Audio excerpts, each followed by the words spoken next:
Going to use a ball today to help free up the lower back. Now, we are rapidly moving towards fall. That can translate, okay, that is Vata season in terms of Ayurveda, and that can translate into when the cold starts to happen, especially if it's colder in the morning or colder at night, you can wake up feeling stiff in your back. So we're going to do something today, a little ball rolling, to help the sacrum. Sacrum is that triangle bone that is the bottom of the spine, but it also joins the right side and the left side of the pelvis together. You can think of it as like the keystone, yeah? So all the weight above has to go down the spine, split at the sacrum into the two hip bones, and then down through the legs and down to the feet. And then it also comes back up. So if you don't have that freedom, you don't have full movements in your hip joints, well, your sacrum is going to take more of the brunt. If you have stiffness in your upper back or middle back, again, the sacrum is going to take the brunt. So we really want to have that channel of communication open. The sacrum, think of it as sacred. Os sacrum literally means the sacred bone.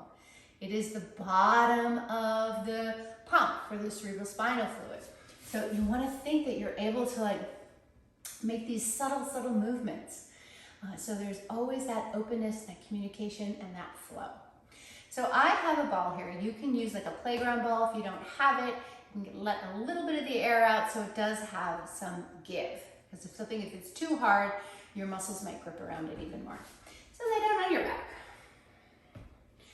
Constructive rest. Even here, you should have the curve. Like I can slide my hand under my lower back. I'm not rounded. I have that lumbar curve, so my discs are in the right position. And then you also have the cervical curve behind your neck because those two mirror each other. Now, lift up your hips. Take the block right underneath the sacrum, and then just let your pelvis kind of come back down. Oh. I just got a bigger breath. I hope that when you do it, you do as well. I'm going to keep my fingertips on the front of my hip bones, the as-is bones, and my thumbs on the bottom of my rib cage. You want these two are always communicating as well. So I'm just going to do a little forward and back. I'm just rolling from the heels to the balls of my feet, and my pelvis is moving in response to that. You can do a little baby cat and cow.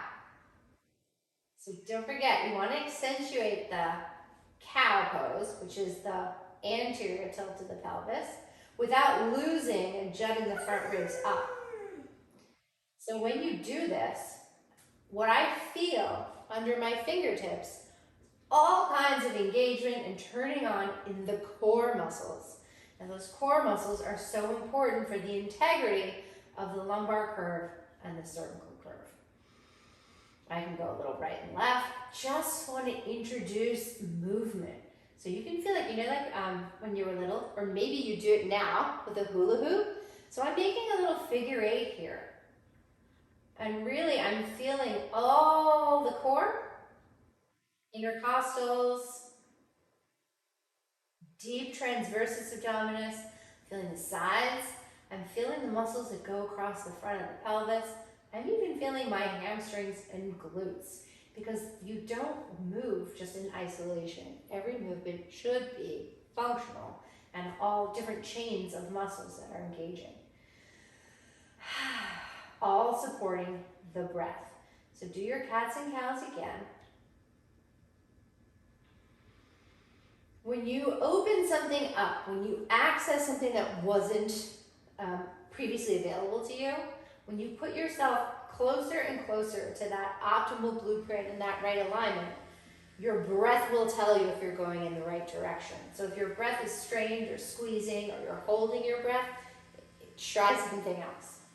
All right, so now I'm going to straighten the left leg.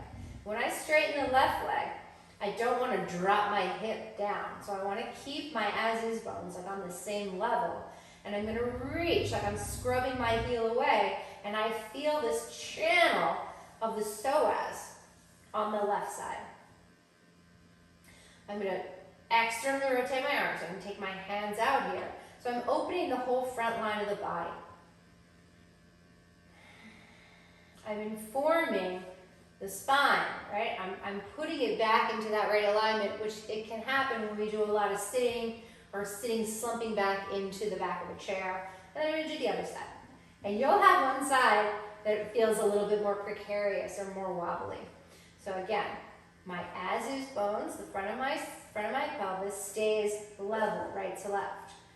I'm gonna, from my right hip bone, I'm gonna reach my right heel way, way, away. I'm gonna scrub my inner heel away. And I'm gonna lift and hollow my right armpit.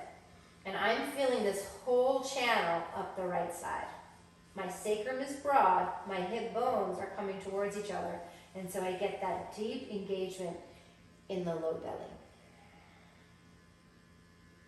I'm gonna bring my right foot back to the floor. One more time. So there should be this fluid movement, and anytime you move your limbs, there is an engagement in the core. And pretty soon, you feel integrated, connected, and you're really able to go in any direction. So you free up that pain or stiffness or tightness that's in the lower back, and then every move, come back to constructive rest. So I really be my hip joints. Every move is free and easy. Have a great day. Let me know how it works for you. And if you like this video, please subscribe or send it to someone